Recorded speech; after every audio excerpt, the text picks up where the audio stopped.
Abu Taubati wa an Abi Sa'id Sa'd bin Malik ibn Sinan al-Khudri radhiyallahu anhu anna Nabiyallah sallallahu alaihi wasallam qala kana fi man kana qablakum rajulun qatala tis'atan wa tis'ina nafsan fasa'ala an a'lami ahlil ardi fadulla ala rahibin fa'atahu faqala innahu qatala tis'atan wa tis'ina nafsan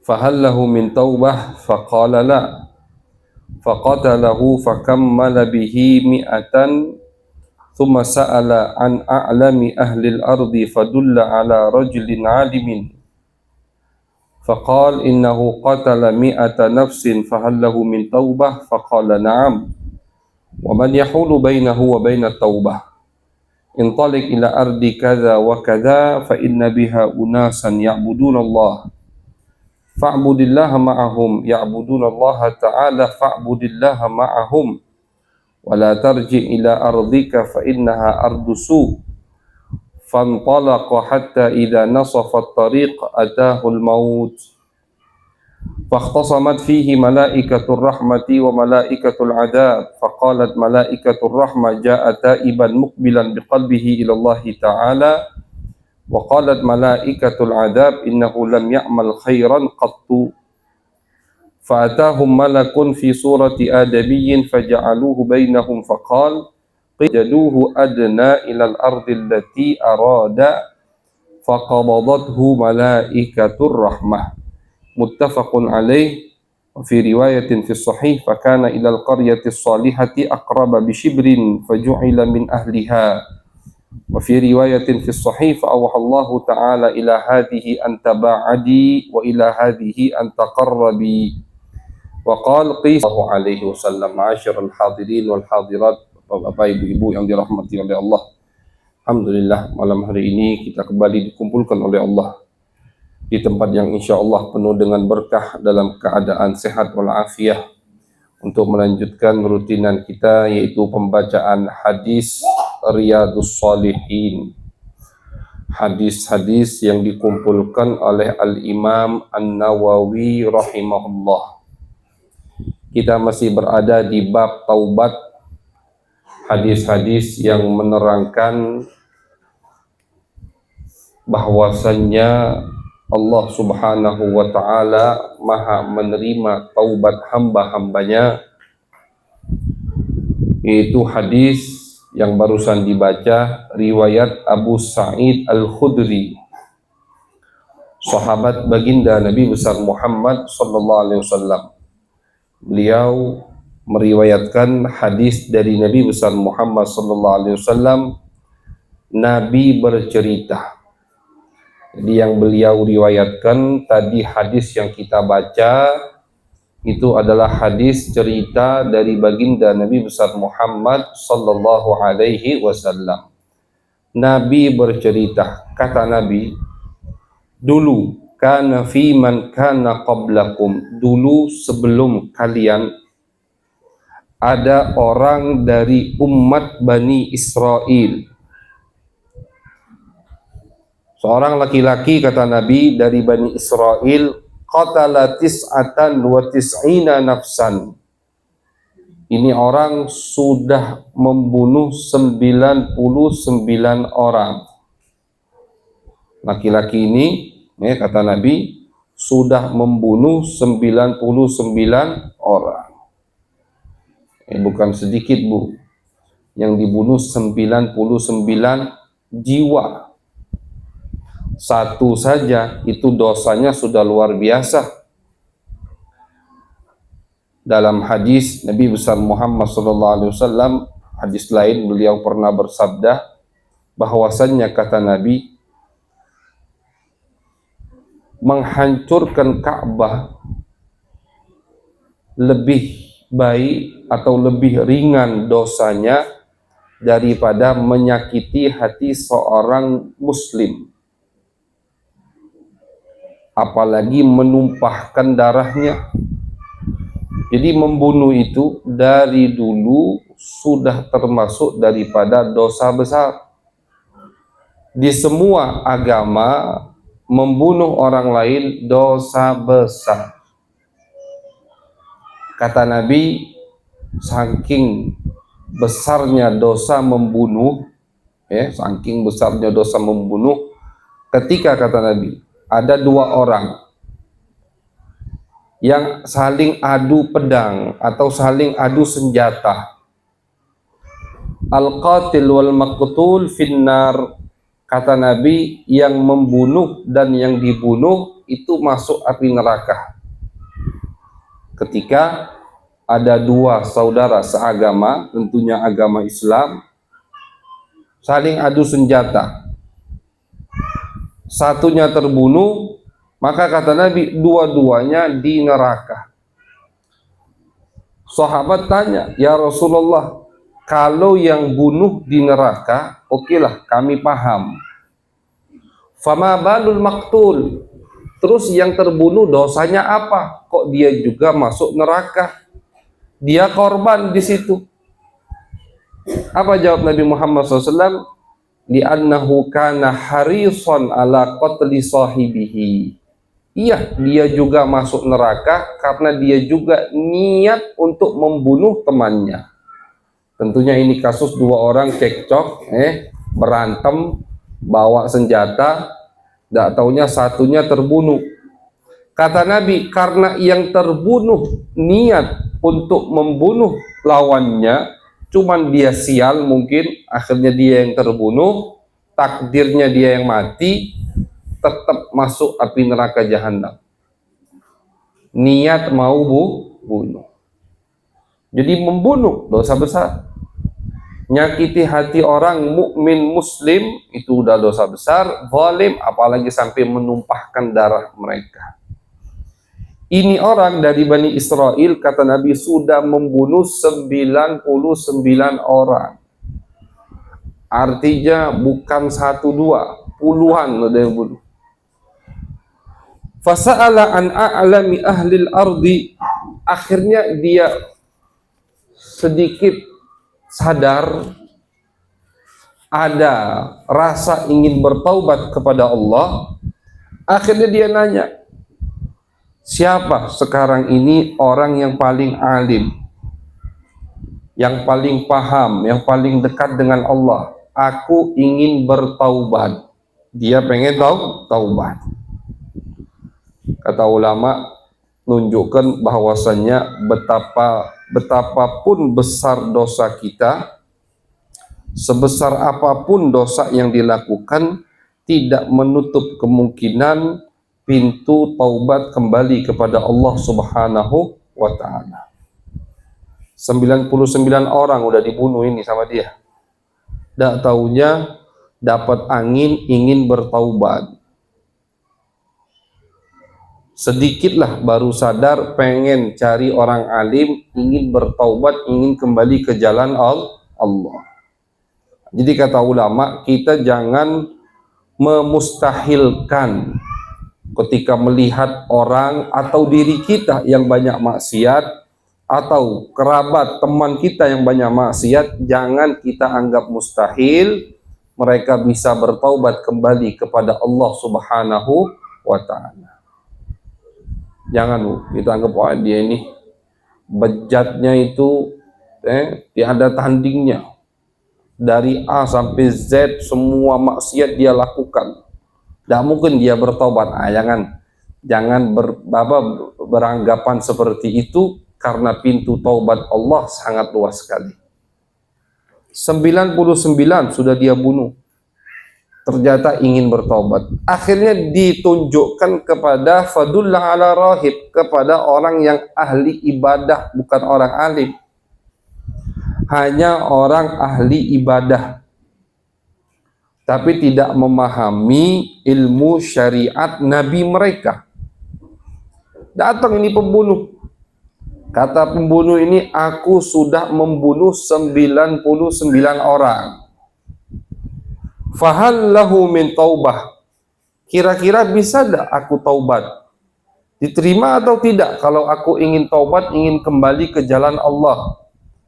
Qala la, kata ini orang ahli ibadah, wah tidak bisa lagi udah kau taubat. Dosamu udah kelewat batas. 99 orang yang kau bunuh mau dikemanakan? Dah bisa kembali ke jalan Allah. Akhirnya, karena yang ditanya orang yang tidak paham agama, ahli ibadat, orang yang soleh tapi tidak paham agama. Jawabnya begitu. Tidak paham agama, dan kata ulama ini orang tidak pinter. Tidak lihat sikon yang dia hadapi preman. Preman yang sudah bunuh 99 orang. Paling tidak kalau dia pinter, bisa baca sikon, jawablah nggak tahu gitu. Jangan terang-terangan, oh tidak bisa kau taubat. Ini orang 99 udah dibunuh. Akhirnya sama ini preman, faqatalahu, dibunuhlah ini orang. Yang dia tanya tadi, orang ahli ibadah itu yang menafikan, yang menutup pintu taubat untuk si preman, dibunuh sama itu preman. Genap 100 yang dia bunuh sudah. Asalnya 99, genap jadi 100. Yang 100 itu orang ahli ibadah yang dia bunuh. Masih ingin bertaubat. Akhirnya dia tanya lagi ke warga setempat, siapa orang yang paling alim yang ada sekarang ini? Fadulla ala rajulin alimin. Akhirnya beliau diarahkan, dikasih tahu, ditunjukkan benar ke orang yang alim. Nah, sekali ini tidak salah alamat. Kalau tadi salah alamat nanyanya, korban akhirnya yang ditanya. Ini yang kedua, yang ditanya betul orang alim. Datang ini preman ke orang alim. Orang alim, orang paham agama maksudnya. Dan kalimat alim kalau disebutkan di dalam Al-Quran, disebutkan di dalam hadis, yang dimaksud adalah alim yang sempurna. Bukan hanya alim pintar bicara, pintar ngomong, tapi dosanya atau banyak maksiat, tidak. Kalau kalimat alim disebutkan di dalam Al-Quran, contoh, innama yakhsyallaha min ibadihil ulama. Kalimat ulama jamak dari alim, itu disebutkan di dalam Al-Quran atau di dalam hadis Nabi besar Muhammad SAW. Seperti hadis ini, itu maksudnya alim yang sempurna. Sempurna dengan artian alim yang wara, alim yang zuhud, alim bukan hanya alim lisan, bukan hanya zahirnya berilmu, tapi batinnya tidak mengamalkan ilmunya. Tidak. Kalau di dalam hadis disebutkan kalimat lafaz alim, yang dimaksud alim yang menguasai ilmu syariat, ilmu zahir, dan mengamalkan ilmu yang dia miliki. Datang ini preman ke orang alim. Kata ini preman, wahai Ustadz, aku sudah bunuh 100 orang. Fahallahu min taubah. Kira-kira bisa tidak aku ingin bertaubat kepada Allah? Jawab ini orang alim, cepat, singkat, padat, na'am. Iya, bisa. Wa man yahulu bainahu wa bainat taubah. Siapa yang bisa menghalangi ketika kamu bertaubat? Siapa yang bisa menghalangi antara dirimu dan pintu taubatnya Allah Subhanahu wa ta'ala? Kamu ingin bertaubat, bisa taubat. Nah, ini kata ulama, nunjukkan perbedaan antara orang alim dan orang ahli ibadah. Orang kalau hanya ahli ibadah tapi tidak dilandasi, tidak disupport, tidak dibarengi dengan nuntut ilmu, itu masih kurang sempurna. Masih kurang sempurna. Bagus ibadah. Ibadah, siapa yang bilang ibadah tidak bagus? Cuman kalau hanya ibadah tapi pengetahuannya tentang agama kosong, itu gampang ditipu daya oleh setan. Lebih banyak takutnya, lebih banyak menyesatkan daripada memberi manfaat. Maka dalam hadis Nabi Muhammad SAW beliau pernah bersabda, yang ditakuti oleh setan itu bukan orang ahli ibadah, tapi orang alim, orang yang mau belajar ilmu agama. Oleh karena itu ibu-ibu, musuh setan di akhir zaman ini penuntut ilmu agama. Itu musuh setan tuh. Istilahnya yang selalu ingin digoyangkan oleh setan, oleh iblis di akhir zaman, wabil khusus, terlebih lagi di zaman kita sekarang, santri-santri yang lagi di pondok pesantren. Itu mereka itu harus kita betul-betul jaga, jangan sampai tergoyangkan oleh tipu daya setan. Karena itu mereka lah yang akan merusak kesesatan yang sudah disebarkan oleh setan. Rajulun alimun wahidun asyaddu ala syaitan min alfi abidi. Ada riwayat yang mengatakan seperti itu. Satu orang yang paham agama lebih setan takuti daripada 1000 ahli ibadah tapi tidak paham agama. Satu orang. Makanya kenapa ketika ada santri atau anak orang yang ingin nuntut ilmu agama, godaannya macam-macam. Kadang godaan dari diri dia sendiri, kadang godaannya dari temannya, kadang godaannya dari orang tuanya. Betapa banyak santri yang semangat ingin belajar, orang tuanya yang jadi penghambat. Banyak kayak gitu. Anaknya semangat, masih mau belajar, orang tuanya yang narik. Kadang kebalik, orang tuanya mati-matian pengen anaknya nyantri, anaknya yang nggak mau. Kalau setan tidak berhasil di anak, dia datangi orang tuanya. Tidak berhasil di orang tua, dia datangi temannya. Bagaimana caranya anak itu tidak berhasil menguasai ilmu agama? Lihat ini.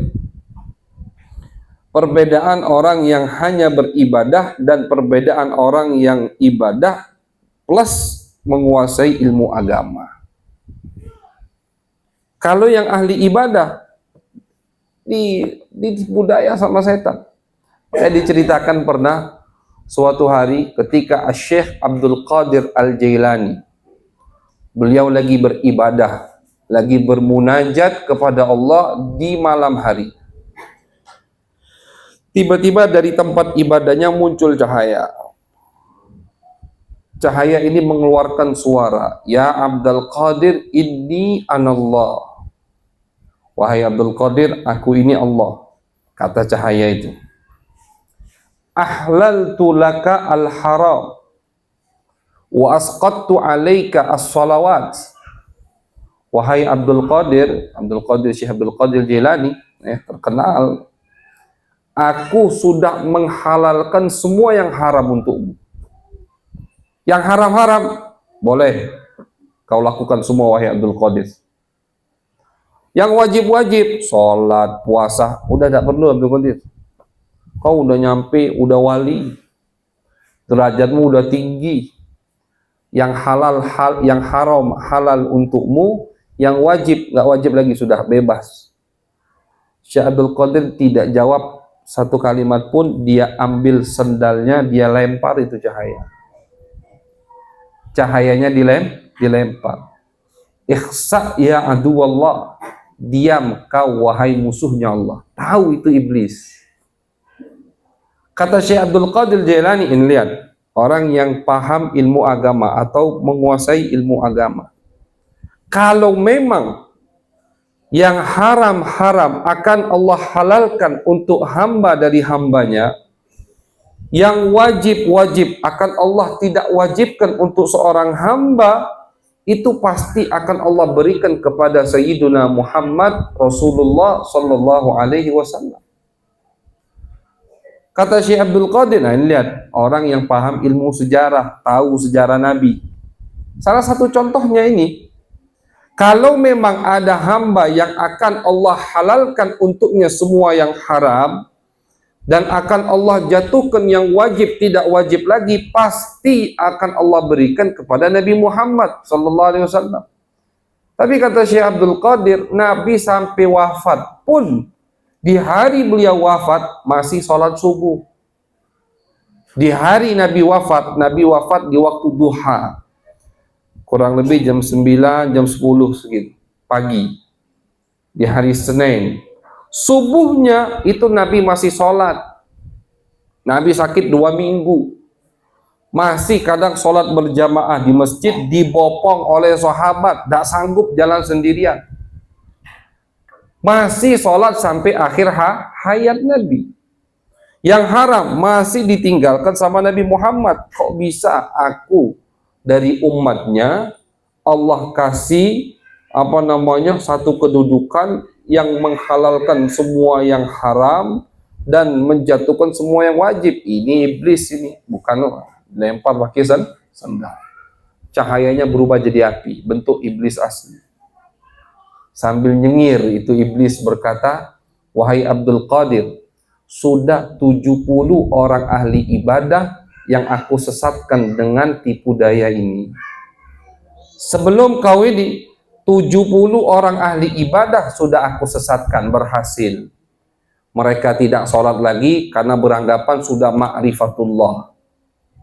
Mereka nggak mau Jumatan di masjid karena beranggapan sudah kenal dengan Allah. Mereka menghalalkan yang haram karena beranggapan mereka sudah jadi wali Allah. 70 udah aku berhasil sesatkan. Tapi hanya orang ahli ibadah. Syekh Abdul Qadir Jailani alim, beliau itu mazhab aslinya Syafi'i, tapi ketika beliau melihat pada saat itu di Baghdad mazhab Syafi'i melampaui drastis mazhab Abu Hanifah, beliau takut mazhab Abu Hanifah punah dan ada 4 mazhab itu rahmat dari Allah untuk umat Nabi Muhammad. Akhirnya beliau pindah mazhab dari Syafi'i ke mazhab Hanafi. Ketika beliau pindah mazhab, 60.000 pengikut beliau ikut pindah mazhab.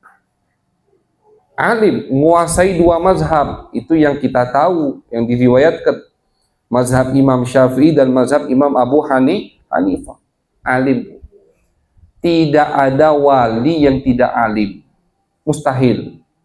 Imam Syafi'i mengatakan Allah tidak akan melantik seseorang jadi waliullah, kekasih Allah, kecuali dia paham ilmu agama. Makanya orang alim itu musuh hakikat dari setan. Lihat, ini orang udah bunuh 100 orang. Datang ke orang ahli ibadah, masih sesat, belum taubat. Datang ke orang alim, simpel jawabnya, bisa kamu taubat. Siapa yang bisa menghalangi dirimu ketika ingin bertaubat kepada Allah? Cuman kata ini orang alim, lanjutan ceritanya, intalik ila ardi kada wa kada. Kau harus keluar dari tempat yang kau tinggalkan sekarang. Kau tinggal di mana? Di desa ini. Oh, keluar, jangan tinggal di desa itu. Kenapa? Karena kata ulama, desa yang ditinggali sama si preman ini, si pembunuh ini, desa yang bejat. Banyak ahli maksiat di situ. Tidak bisa kau taubat di situ. Nah, ini kata ulama, kadang teman itu bukan kadang, memang kaidahnya kalau kita mau jadi orang yang baik, temannya harus baik. Kalau kita duduknya sama orang yang suka gosip terus kita. Oh, gosip. Tidak habis-habis cerita itu. Cerita inilah, fulan lah, semua diceritakan, semua dibahas. Ngomongin orang terus. Topiknya hari ini fulana, besok ganti lagi, Akhirnya kita gosip terus dong. Tapi kalau kita berteman sama orang yang mulutnya tidak kemana-mana, yang tidak suka gosip, kita nggak gosip. Kok idenya begitu? Mau baik temannya sama orang baik. Mau benar temannya sama orang benar. Pengen kita rajin sholat, temenan sama orang yang rajin sholat. Coba kalau temennya nggak rajin sholat atau tidak pernah sholat, azan mau sholat, nanti aja, masih lama sholat. Waktunya baru masuk, nanti aja ngobrol lagi, duduk lagi, ngerumpi lagi. Udah 2 jam lagi lewat. Atau mundurkan sholat.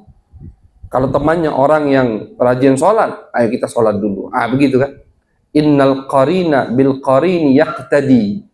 Kata ulama, teman itu atau orang itu, kita mau nilai seseorang, gak usah nilai orangnya, lihat temannya siapa. Kalau temannya baik, ini orang-orang baik. Karena orang baik tidak mungkin berteman dengan orang yang tidak baik. Salah satu unsur atau sarana agar kita bisa menjadi lebih baik, harus mencari teman yang baik. Ini si pembunuh ini, kata orang alim, cuman agar kau bisa taubat, karena kan syarat taubat itu ada 3. An-nadam, penyesalan. Udah kita sebutkan dulu di awal-awal bab taubat.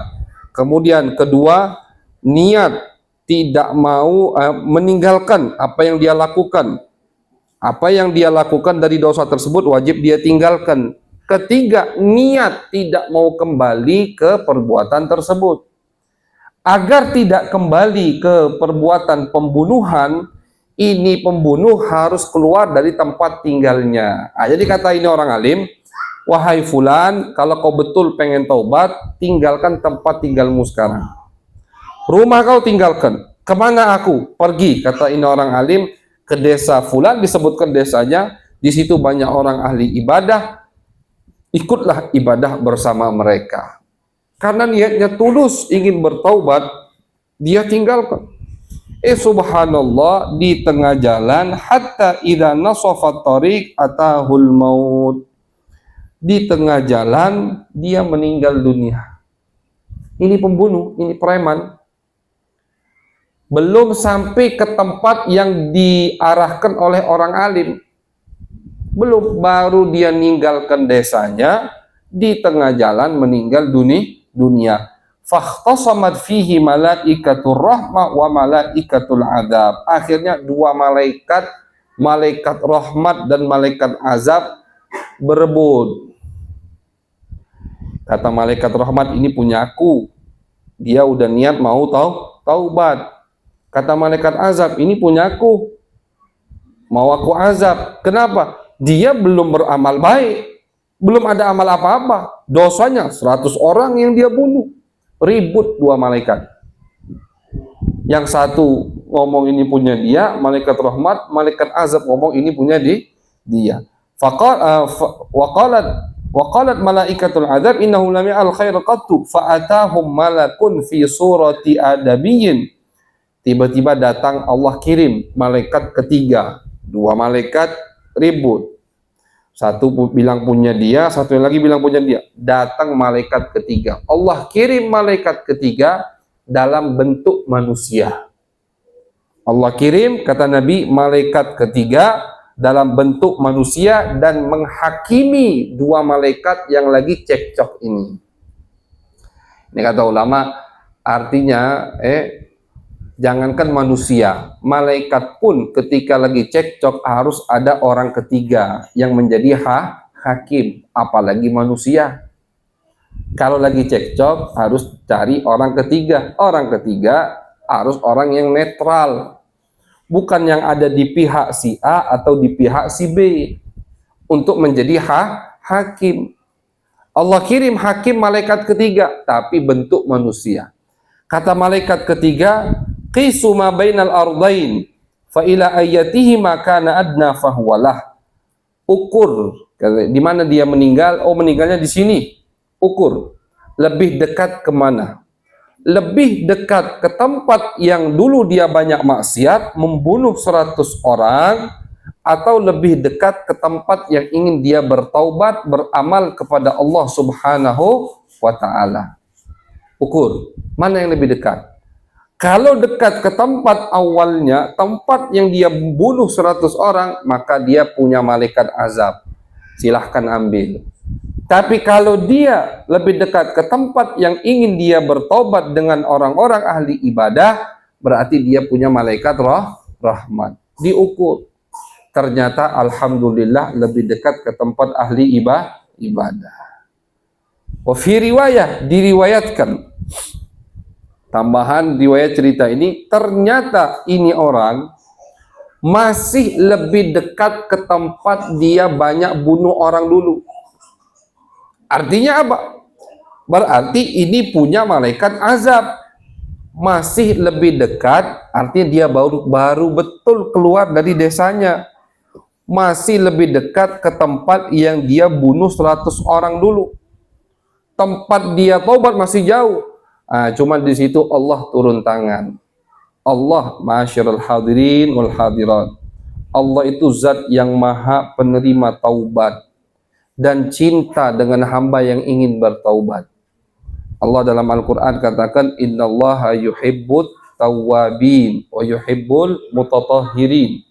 Allah cinta kepada orang-orang yang sering bertaubat. Tawwab itu ala wazan sighah mubalaghah, fa'al. Kalau dari ilmu sharafnya itu artinya menunjukkan makna terus menerus. Terus menerus bertaubat, itulah hamba yang dicintai oleh Allah Subhanahu wa ta'ala. Makanya Nabi besar Muhammad SAW, beliau dalam salah satu hadis yang mengatakan, jika umpama kata Nabi, kalian tidak ada yang bermaksiat. Misalkan kata Nabi, kalian nih, generasiku, tidak ada yang bermaksiat. Satu dunia misalkan di satu masa semuanya ahli ibadah, taat sama Allah, maka kata Nabi, demi Allah, Allah akan menciptakan makhluk yang lain, manusia lain, untuk apa? Untuk bermaksiat dan bertaubat kepada Allah Subhanahu wa ta'ala. Ini umpama kata Nabi. Satu masa umat manusia semuanya ahli ibadah, tidak ada yang maksiat, Allah akan ciptakan makhluk manusia dan Allah takdirkan dia maksiat, akan tetapi Allah berikan taufik hidayat untuk bertaubat sehingga Allah terima taubatnya. Harus begitu. Memang begitu jalurnya kata Nabi. Yang namanya manusia, mana manusia yang tidak punya dosa, Bu? Tidak ada, kecuali para anbiya, kecuali para nabi. Sahabat Nabi pun ada yang berbuat salah, ada yang teledor. Jangankan para ulama istilahnya, sahabat Nabi ada yang buat salah, tapi mereka bertaubat kepada Allah. Bedanya apa? Bedanya satu. Bedanya orang yang Allah cintai, yang mana Allah cintai orang itu, orang alim, orang baik, orang soleh, orang bertakwa, itu ketika bermaksiat cepat ingat dan cepat taubat kepada Allah. Sedangkan orang yang tidak Allah cintai ketika bermaksiat tidak bertaubat kepada Allah. Jadi patokannya itu bukan bersih dari maksiat, murni tidak ada kesalahan, bukan patokan dekat atau tidak dengan Allahnya itu ketika jatuh dalam perbuatan salah, cepat atau tidak kembalinya kepada Allah. Makanya di dalam Al-Quran sangat jelas sekali Allah firmankan, innal ladzina taqaw idza massahum ta'ifum minasyaitani tadzakkaru. Di surat Al-A'raf Allah berfirman, sesungguhnya orang-orang yang bertakwa kalau mereka terkena sedikit dari tipu daya setan, Allah sebutkan orang yang bertakwa. Di ayat itu Allah sebut, sesungguhnya orang-orang yang bertakwa jika mereka terkena sedikit dari tipu daya setan, artinya tergelincir kakinya, jatuh dalam perbuatan maksiat, tadzakkaru, mereka cepat ingat kepada Allah. Itu bedanya. Makanya tidak ada orang yang tidak bermaksiat, tidak melanggar, tidak teledor. Semua orang jatuh dalam kemaksiatan, tapi jangan lama bertaubat kepada Allah Subhanahu wa ta'ala. Allah suka dengan yang taubat itu, Allah suka. Dalam suatu hadis diceritakan sama sahabat, kami lagi duduk sama Nabi habis peperangan, ada seorang ibu nyari anaknya hilang lagi di tengah peperangan, Bu. Bayangkan, tahu-tahu ketemu. Senangnya kayak apa itu kan, nangis, dicium, dipeluk, ini anaknya hilang di tengah peperangan, habisnya ketemu. Kata Nabi, kalian lihat ibu itu ke anaknya, sayang kan? Sayang, kata sahabat. Demi Allah, kata Nabi, Allah lebih sayang kepada hambanya daripada sayang ibu kepada anaknya itu. Seorang ibu yang anaknya barusan hilang di tengah peperangan, dia kira pikirnya udah macam-macam itu. Tahu-tahu ketemu, kau sayang gue biasa, dipeluk lagi. Kata Nabi, Allah lebih sayang kepada kita, kepada semua hambanya, daripada sayangnya ibu itu kepada anaknya. Allah sayang kepada kita. Makanya ketika kita bertaubat, Allah suka, cinta. Nah ini, si pembunuh ini dalam riwayat Nabi nyebutkan, ternyata lebih dekat ke tempat dia maksiat dulu. Nah, kalau dari hukumnya, harus diambil oleh malaikat azab. Akhirnya Allah perintahkan bumi untuk dilipat. Geser wahai bumi, geserkan, panjangkan jarakmu ke tempat maksiat dan pendekkan, dekatkan jarakmu ke tempat ibadat, sehingga ketika dihitung sama malaikat ternyata lebih dekat ke tempat ibadah, padahal aslinya lebih dekat ke tempat maksiat. Karena Allah ingin yang mengambilnya malaikat rahmat, Allah perintahkan bumi untuk menggeser agar lebih dekat ke tempat ibadah, sehingga diambil oleh malaikat rahmat. Ini Bu, dia belum beramal apa-apa. Maksiatnya udah bunuh 100 orang. Niat tulus taubat kepada Allah, belum amal apa-apa, masuk surganya Allah Subhanahu wa taala. Nabi, suatu hari Nabi mau perang Uhud kalau tidak salah, datang Yahudi. Yahudi ini mau masuk Islam. Baiat masuk Islam ke Nabi ketika peperangan mau mulai. Habis masuk Islam, langsung ikut perang. Habis perang, meninggal, gugur. Kata Nabi, mau tidak kalian lihat orang yang masuk surga tapi tidak pernah sholat? Nah itu orang tadi, kata Nabi. Belum pernah sholat. Belum pernah sholat. Tapi masuk surganya Allah Subhanahu wa ta'ala. Persis dengan pembunuh ini. Belum beribadah. Belum kumpul dengan orang-orang baik. Baru jalan, tapi hatinya udah bulat. Tekadnya udah kuat untuk bertaubat kepada Allah, diterima sama Allah Subhanahu wa ta'ala. Karena yang Allah inginkan bukan banyak amal, tapi yang Allah inginkan hati yang tunduk, hati yang patah di hadapan Allah, menganggap dirinya banyak dosa dan ingin kembali kepada Allah Subhanahu wa ta'ala. Mudah-mudahan kita diberikan oleh Allah taufik hidayah, sehingga insya Allah kita bisa selalu untuk bertaubat kepada Allah Subhanahu wa ta'ala, yang mengikuti Muhammad sallallahu alaihi wasallam. Dalam hadis Nabi bersabda, aku setiap hari istighfar 70 kali. Wa fi riwayat istighfar 100 kali. Artinya Nabi terus bertaubat kepada Allah. Mudah-mudahan kita bisa mengikuti jejak baginda Nabi Muhammad sallallahu alaihi wasallam, sehingga insya Allah setiap saatnya kita merasa banyak salah, kita merasa banyak teledor, banyak kurangnya, sehingga kita selalu ingin bertaubat, makin dekat dengan Allah Subhanahu wa ta'ala. Amin ya rabbal alamin. Wa sallallahu alaihi wasallam.